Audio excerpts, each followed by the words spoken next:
So welcome everyone. Uh, let's see, my computer says that it's January 10th. So look at that.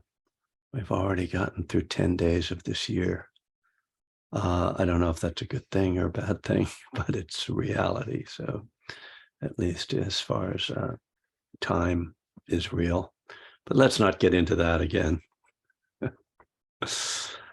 going to meditate for about 20 minutes, and I'm gonna get you started, and then I'm gonna push you out into the meditative world on your own. Well, there's no sinking in meditation. Well, but I was going to say to sink or swim, but let's just say to breathe. So settling back into your meditation posture, whatever really supports you in your meditation. Typically, there's sort of an ideal of an upright posture, but we can also meditate effectively lying down if need be. It's just that that's more risky in terms of getting sleepy, and sleepiness is one of the challenges, can be one of the challenges of meditation. So sitting and trying to come into just a sense of stillness. You can close your eyes or just lower your gaze.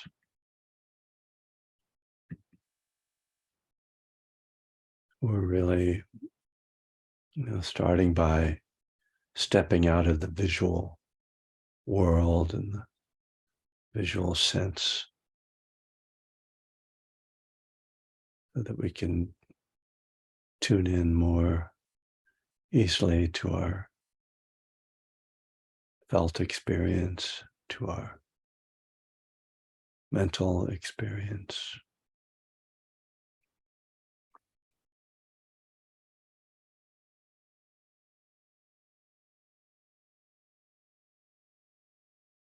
So just beginning by tuning into your body, how you're holding your body. Like, quite striking that sometimes just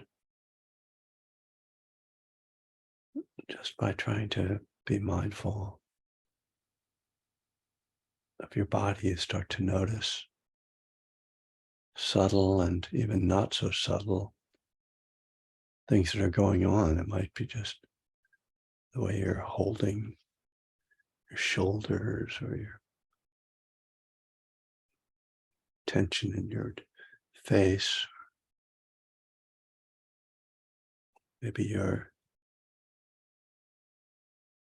not really sitting in a balanced way, so you realize you need to align the body a bit. So just tuning into all these elements of the body, letting it settle and relax, center.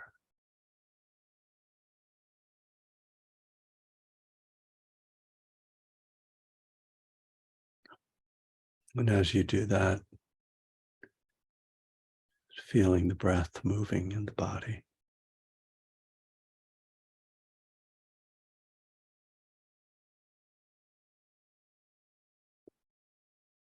As we come into stillness,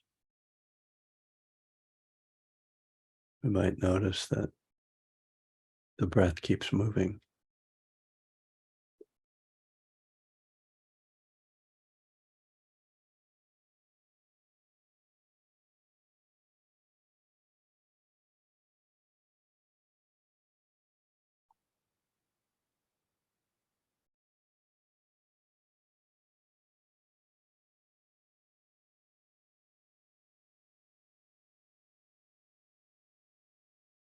So we can think of this initial stage of a meditation period as a kind of arrival, just arriving in the body, arriving in the present moment, arriving with the breath.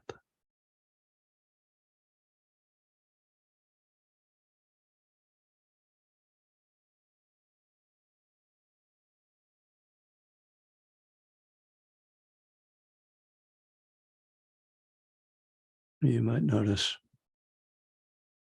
just how you're feeling or what your mood is, what your energy is like.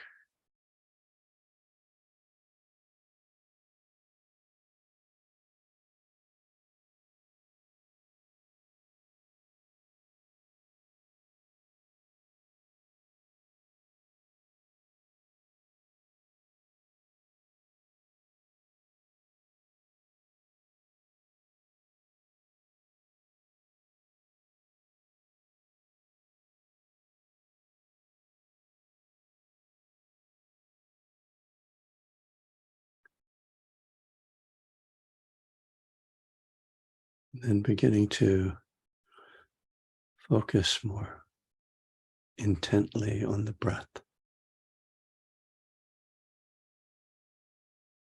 So we use the breath as our anchor, as our object of meditation. You can feel the sensations of breathing at the nostrils, the air passing in and out. Or you could focus on the movement of the belly, rising, falling.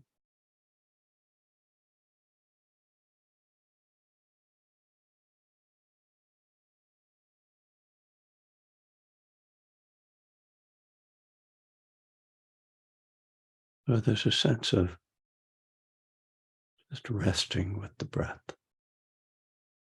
Nothing to do, nowhere to go, nothing to figure out. Can I just be with the experience of breathing, this primal activity?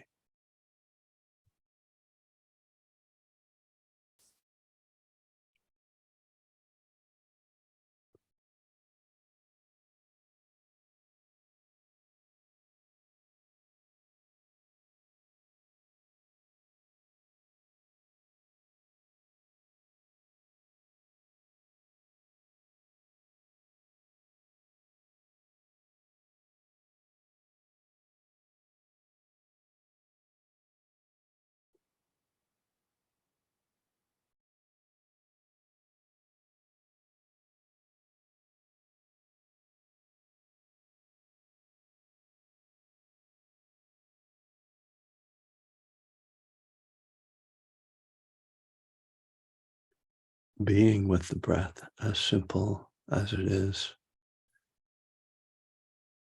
staying with it turns out to be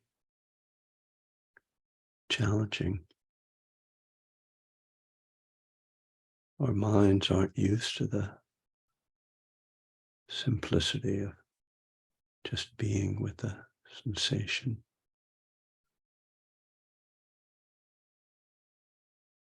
being with this very simple biological movement.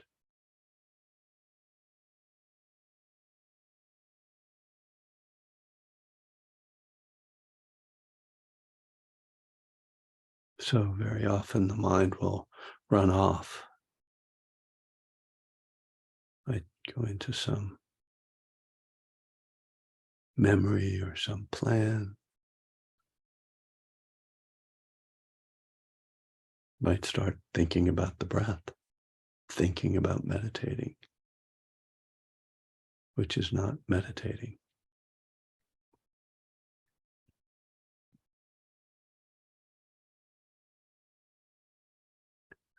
So our task is to bring the attention back. And oftentimes it's a job we do over and over.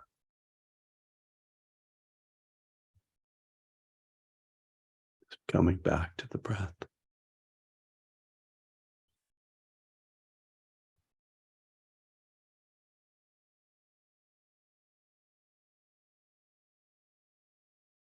And with that persistence, we may find a bit of calm.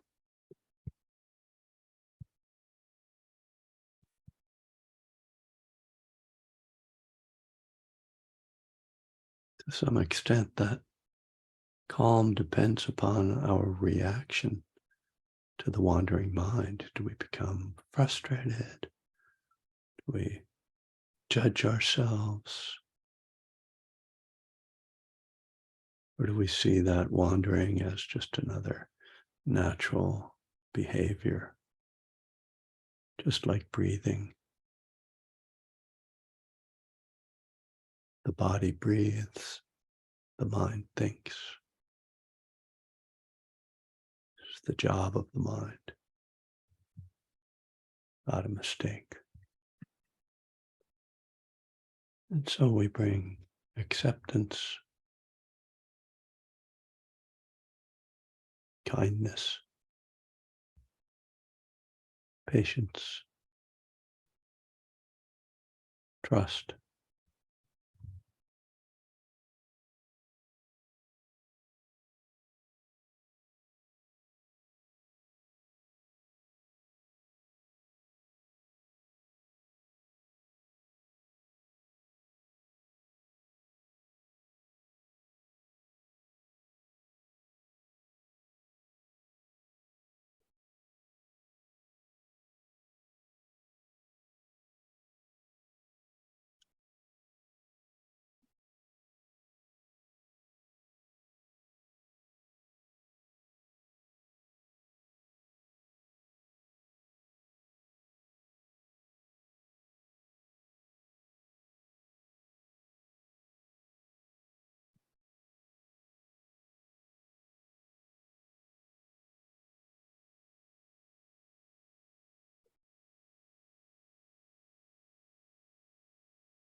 There's no single outcome from our efforts in meditation. It's not that each time we meditate, we will get on some conveyor belt that takes us to calm and insight. Indeed, sometimes this will be the result. Other times, become sleepy, dull, or restless, agitated, bored, lost in fantasies or dream realms.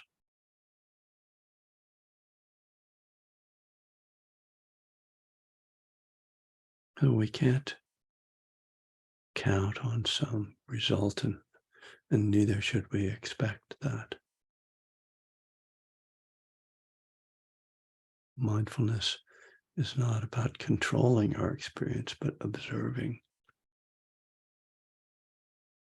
watching it unfold.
Well, I went off into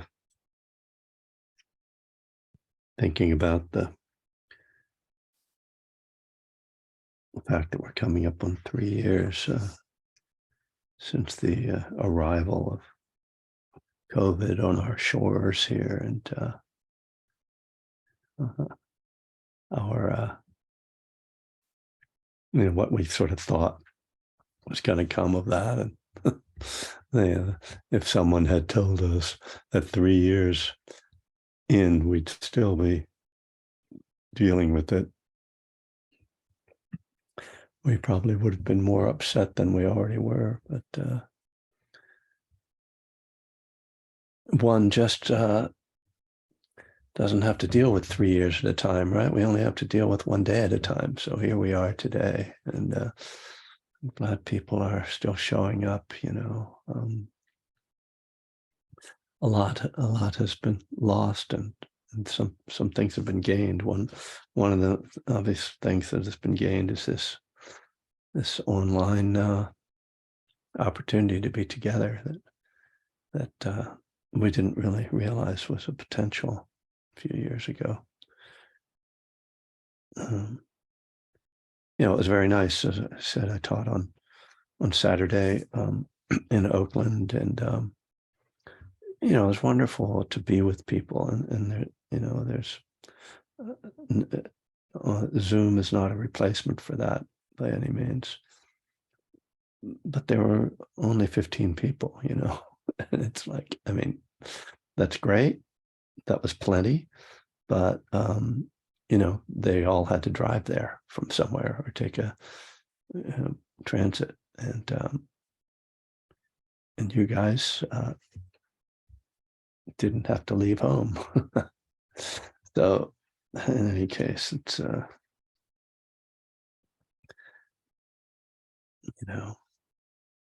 everything keeps changing. That's about it. So I said beforehand that I was going to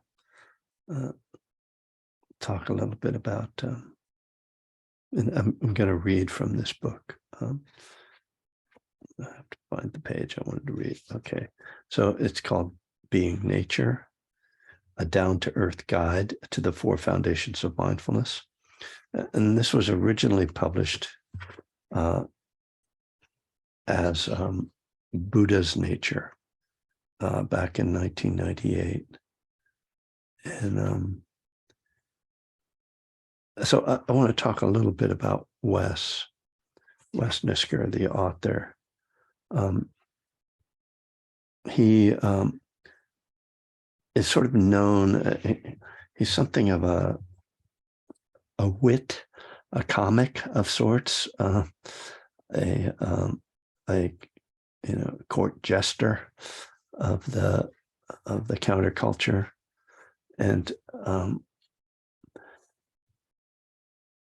so he worked as a journalist for Kaysan back in the 70s, and sort of alternative news as opposed to fake news. It was like real news. It's like real people news. But he had started to do Buddhist meditation back in the late 60s, maybe 1970, and so knew and was in India with Jack Kornfield and well, not Jack, but with Joseph Goldstein and Sharon Salzberg. Jack wasn't really in India at that time. He was in Thailand, although he may have gone to India. I don't have his full biography in front of me. But in any case, so Wes kind of goes back to these very early days of the insight meditation, the Vipassana movement. But he never really set out to be a teacher. He was more of a writer and, as I said, a reporter. And then he started a magazine called Inquiring Mind, which is still a fantastic resource. They've digitized many of their back issues that go back to the 80s, and they have interviews with like every famous Dharma teacher of the last 40 years. And but eventually, and then he, I think in the early 90s or late 80s, he did a book called Crazy Wisdom, which was a collection of a lot of quotes and kind of commentaries on the sort of the tradition of crazy wisdom, which is something really really valuable because it's kind of the court jester. It's the thing that kind of tries to pull the covers off of people's looking good or their pretensions, and that was a very successful book. But around that time, I think Jack Kornfield told Wes he should be a meditation teacher formally, and so he went through one of Jack's early teacher training programs, and part of his the requirements of that was for him to start a meditation group.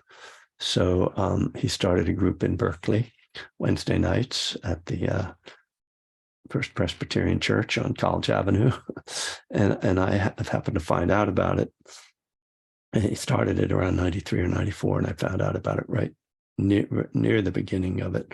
I met someone on a retreat who told me about it, and I was living in Berkeley, and so I started to go, and I just immediately felt a tremendous rapport and connection with Wes, because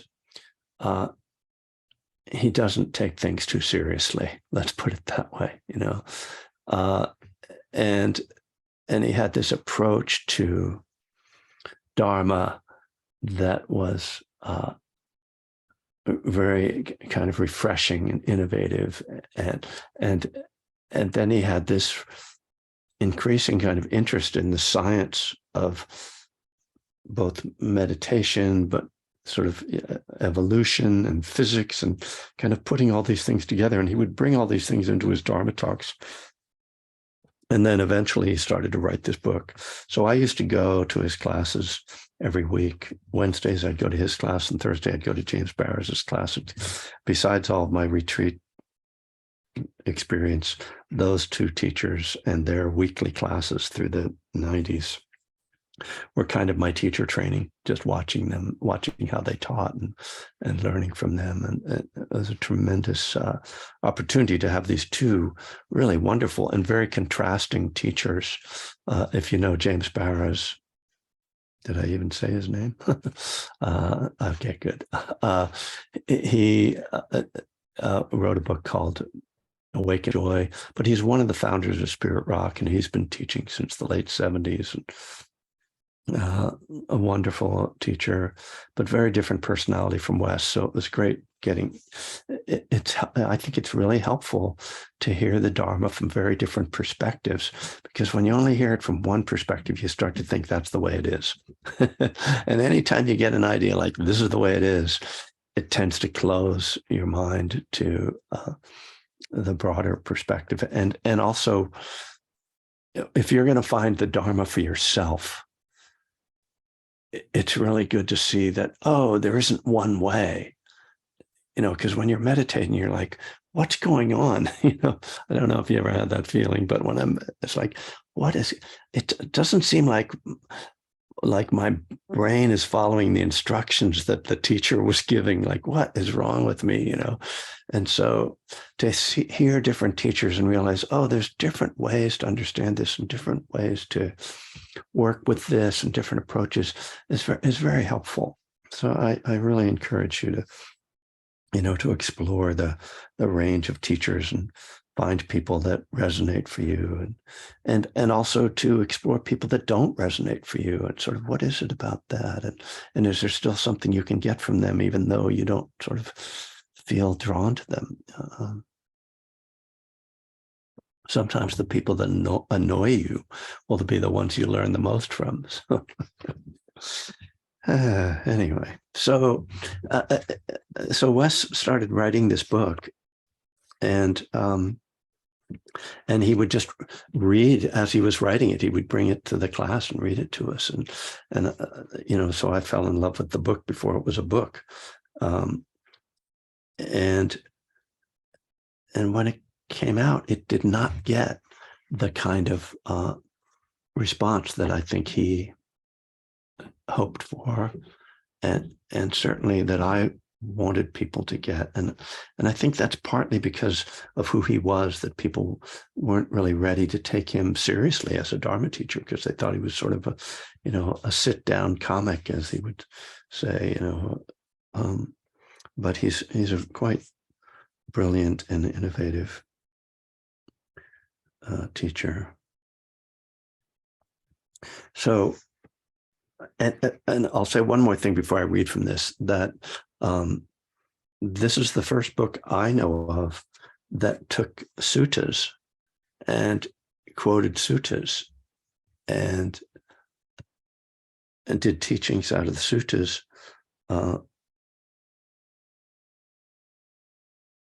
and that and it's about the 4 foundations of mindfulness, which, like, these days, those are 2 things that there's a huge interest in, but this is 24 years ago, when very few people really knew anything about them. So I'm going to read from the section on chapter 4, the first foundation of mindfulness. And you'll hear his voice in here and his humor that comes through along with the very deep Dharma. And the Buddha understood, if we are going to experience the roots of our identity, we need to start with the most elemental aspect of our being, the body. In the Maha Satipatthana Sutta, he begins the sequence of meditations with the instructions: having gone into the forest or to the root of a tree or to an empty place, one should abide contemplating the body as body, both internally and externally. Exploring the nature of our physical existence is the Buddha's first foundation of mindfulness and the beginning of our practice of evolutionary wisdom. Contemplating the body as body does not mean contemplating my body. In another teaching text, the Samyutta Nikaya, the Buddha says, "This body does not belong to you or to anyone else. It is the result of previous activity, and for now it should be felt." The Buddha is explaining that this body is not our creation nor choosing, but arises out of a long process of multiple causes and conditions, what today we might call evolutionary adaptation. The Buddha is telling us to dive into the body and feel it, to become intimate with it from head to toe and inside out. Through that exploration, we will now come to know the body as an organic process, as coexistent with the elements of nature and all of earth life. We will realize that my body is not really mine. It's a loner. It is evolution's body. Come to think of it, I don't remember ordering the body I got. No catalog of choices was offered. Sometimes, while meditating on the body, I can feel that the fact that I am indeed a medium-sized mammal.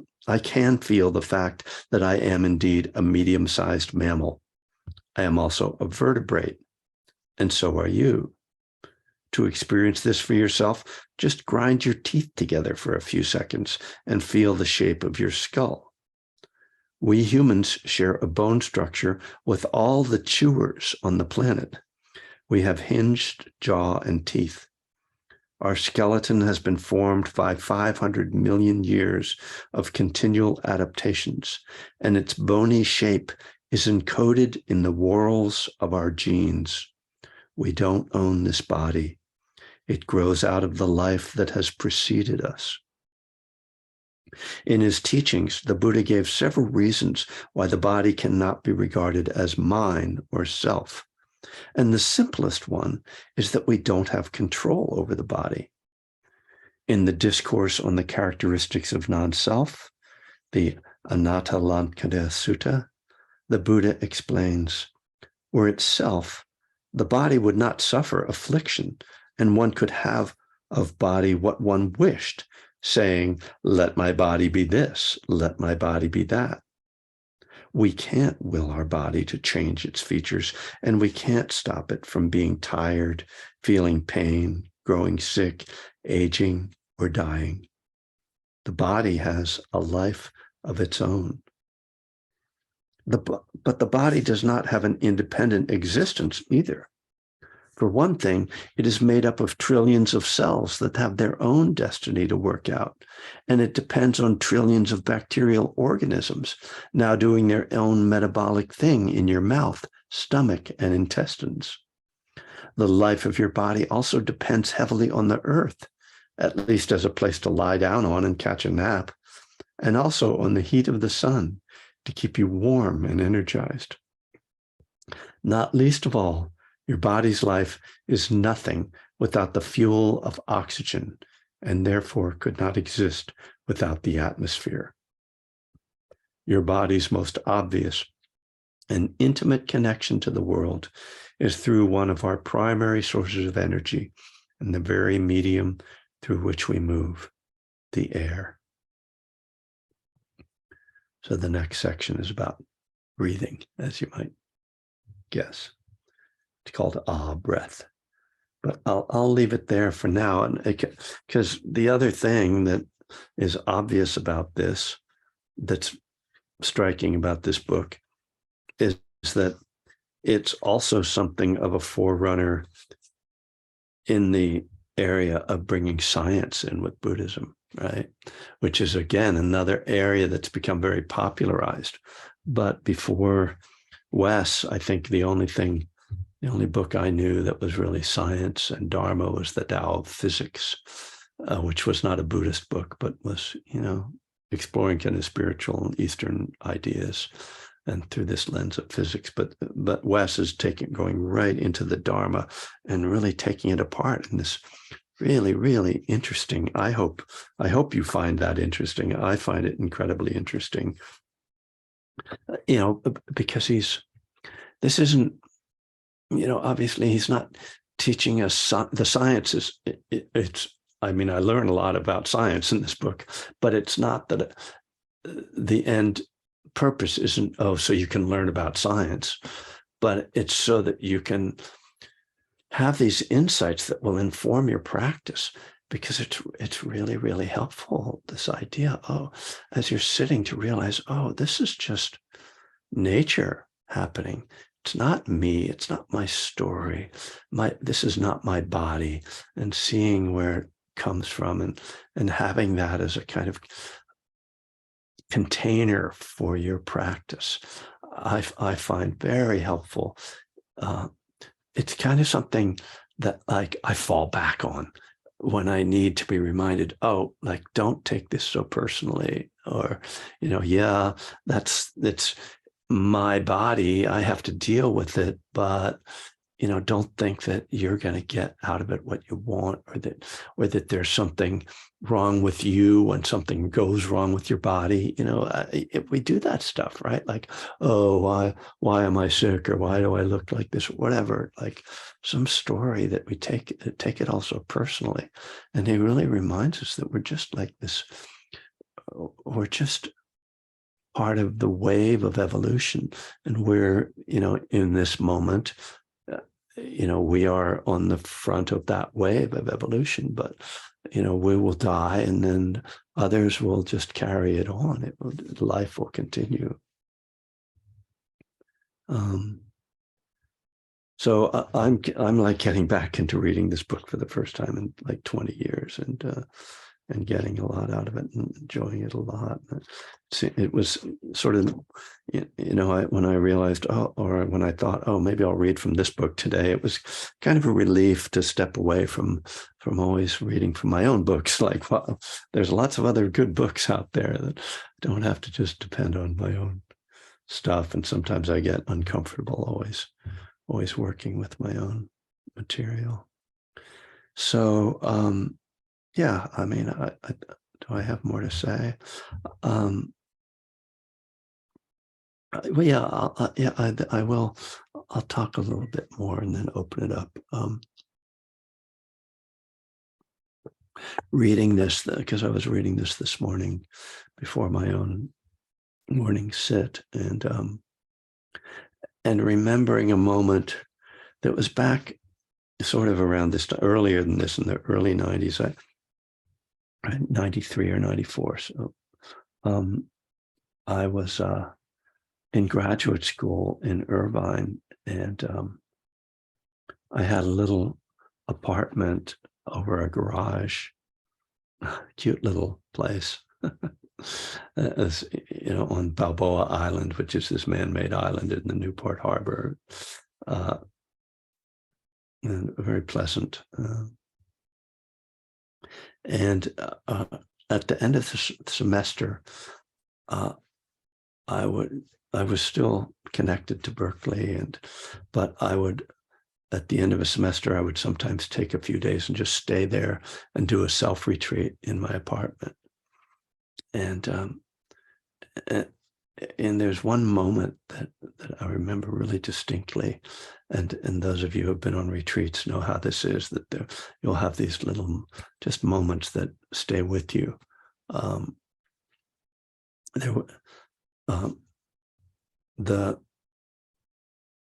The house, there was a house in front and a garage behind the house, and then there was a kind of courtyard, because it was the whole property was fenced in. All that, it was like everybody had their own fences, there, and there was brick there that I could do walking meditation on, and I think probably the house was like somebody's summer house, so there was never anyone there. So I had this space, and I was doing walking meditation. The bricks have nothing to do with it, except that they're part of the image of my memory that brings me into that moment. And whether I was standing or walking, I don't know, but I was reflecting on not self, and it just struck me. Maybe I wasn't even reflecting on not self. I was just aware that the breath that I was encased with, not the breath, that air, that the atmosphere, that I'm encased in that it's always right up against my skin, that there's no separation between me and the atmosphere. And it was a moment of seeing not self, that is the non-separate self, that I am not separate from nature, from air, from the atmosphere, that I can never be a separate in some kind of space in which I'm not in contact with some other elements. And it's one of the, it's even explaining that doesn't seem to, like, I don't know if it sounds like anything, but it was very striking for me and very helpful, because it can be difficult to kind of get this idea, I'm not separate, but I am, aren't I? Like, there's nobody else here right now, but then just this idea that, oh yeah, the environment itself, I'm contained within that. And so I was thinking of that as I was reading this, because of how Wes is pointing to our interdependence, our interexistence with everything, and that the talking about the way we breathe in. We breathe in something that we think of as not self, the air. Like, the air out there isn't me. But then when I breathe it in, for that moment, it's me. And then I breathe it out, and whatever I breathe out, that's not me anymore. And it just is such a, pointer to the reality that the whole idea of self is a construction, because if it can't be that this air out here is not me until it goes inside me. And then it becomes me, and then I breathe out. You just see that it's like, that's not a reasonable way to view self or to view reality. And so we start to break down conceptually this idea of self, of a separate independent self. So I'll leave it at that and see if there are any thoughts or comments anyone wants to add today, or any questions.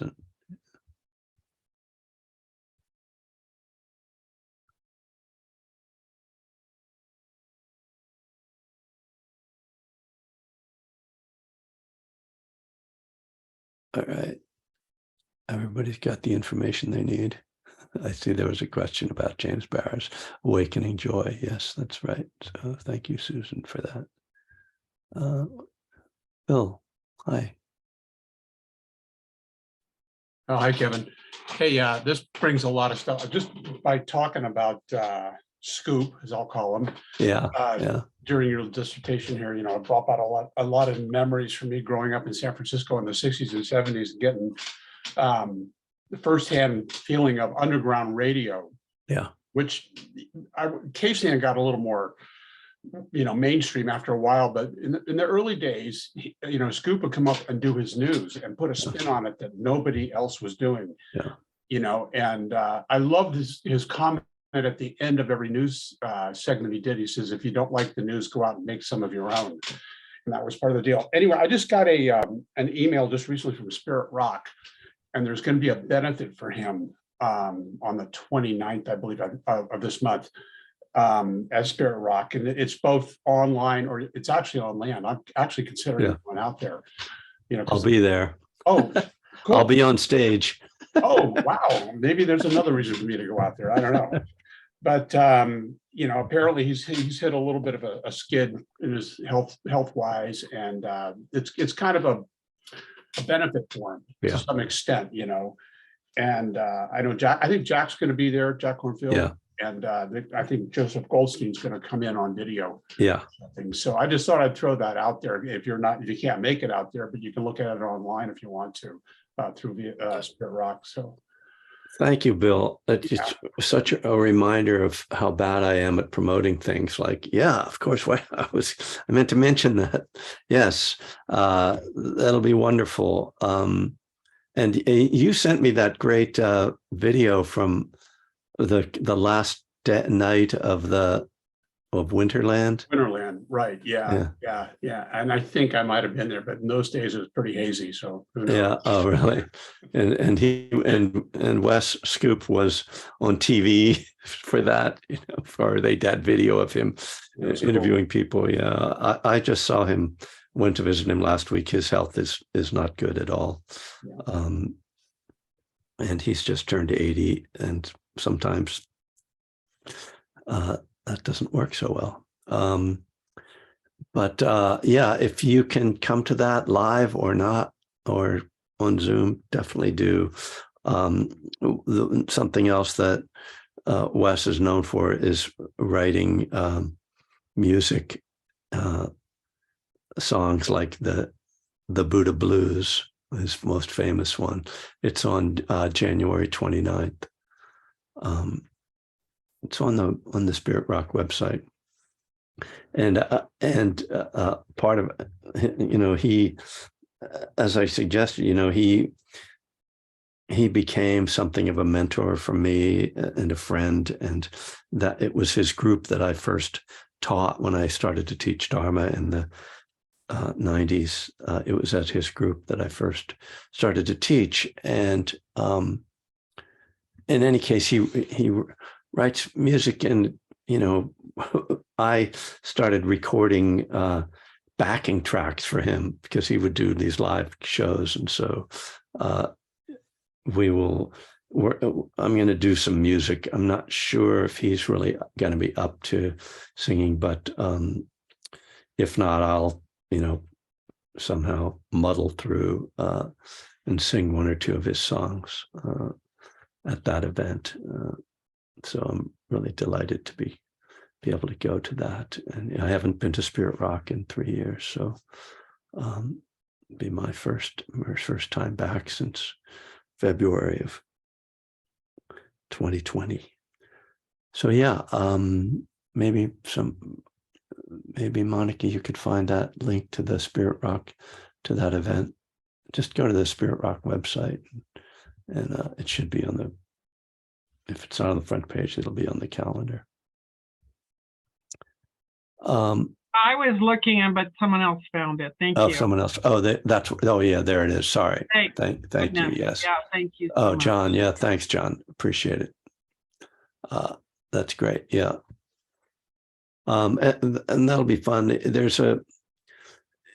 If you ever get a chance to go to Spirit Rock for an event like this, it's different from the like retreats and things where it's just teachings. This is a very social and there will often be multiple teachers sort of just walking around that you can chat with, and it's very fun to be able to be in a less formal sort of environment at that center.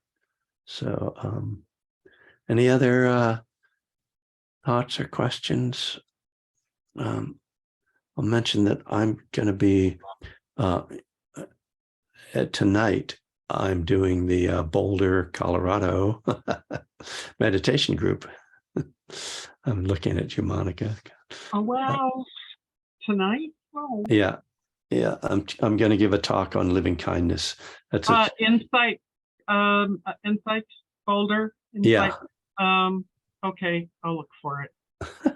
I mean, you're obviously not in Colorado, but I am not. It'll be on Zoom, and yeah, it goes from 6 to 10, and they have a pretty full period of meditation. The talk will begin at more like 7.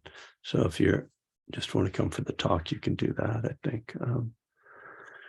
But yeah, I'm going to give a talk on living kindness, which, as you know, my book that's been re-released, and then this Friday will be the Spirit Rock night. So if you are looking for me on Friday night, you won't find me on this Zoom account, and so I always feel bad that some people sign in here and go, "What's going on? Where's Kevin?" And there's no way to leave like a message. That's something Zoom should do, create a thing where you can just like leave a message on your site or something. Anyway, this Friday, Spirit Rock. What's that? I have a question.